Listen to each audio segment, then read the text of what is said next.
بسم الله الرحمن الرحیم نحمده ونصلي على رسوله الكريم. عزت مندو مشرانو کشرانو نوجوانانو ورونو خیاندو الله تعالی مو تاسو په دې دنیا کې پیدا کړی ډېر مختصر وخت لپاره او بیا به مو تاسو کوشش کوو آخرت طرف ته. لہذا د دنیا ول زندگی انتهایی مختصر ده او مو تاسو دنیا محبت زړه ته دور نه وتله د آخرت الله او د رسول صلی الله علیه وسلم دایمونه بالکل په ویل کړي قرآن پاک محبت صحابه کرام محبت علماء او نیکو دیندور خلکو سره محبت د بالکل مو تاسو زړه نه وتله ده. لہذا دنیا محبت زړه نه بسلو دی پاره او د آخرت محبت زړه کې روستلو دی پاره لغنت واغ بسل پکور دي چې انسان د دې خبرې مراقبه وکړي. زه د شپه ورځې غفلت کی لگیاں مبتلا ہو مار نہ غافل ہیں اللہ تعالیٰ پہ مخ کی دردل نہ غافل ہیں حصوب و کتاب نہ غافل ہیں جزا اور سزا نہ غافل ہیں اخرت نہ غافل ہیں اور دی غفلت واجہ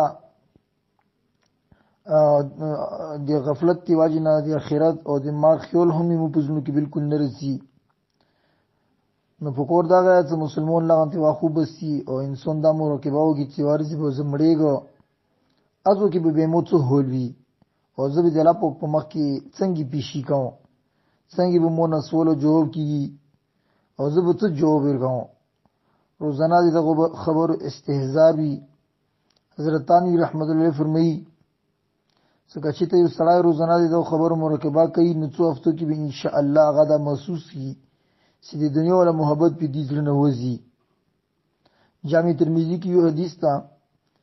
پیغمبر صلی الله علیه وسلم ارشاد فرمایي چې کوم سړي داسې طریقې سره سبوي کړو چې هغه تدریس شون ملو شو نو هغه گویا کې هغه ته ډیر څه ملو شولو. یو دا هغه د خپل سر پټولو لپاره یو داسې زوی ته ملو شي چې هغه هرچی شي نه به خوف وي یعنی یو کور د داسې ملوي څنګه ځون د خننه یا ظالم ظلم دینه ځون بچ کولی شي او بل داسې دی په بدن کې څه تکلیف نه وي بلکې صحت او عافیت سره دې ته حاصل شي هیڅ بیماری نه وي او بل دا چې د یوې ورځې د خوراک انتظام سره موجود وي نو کوم سړي ته دا درې شو ملو شي ګویا کې هغه ته پوره دنیا ملو شوله سره د اسبابو څو ته دا درې شونه سي شولو نو دغه د دنیا ضرورت پوره شولو هغه ته د الله تعالی شکر ادا کول پکوري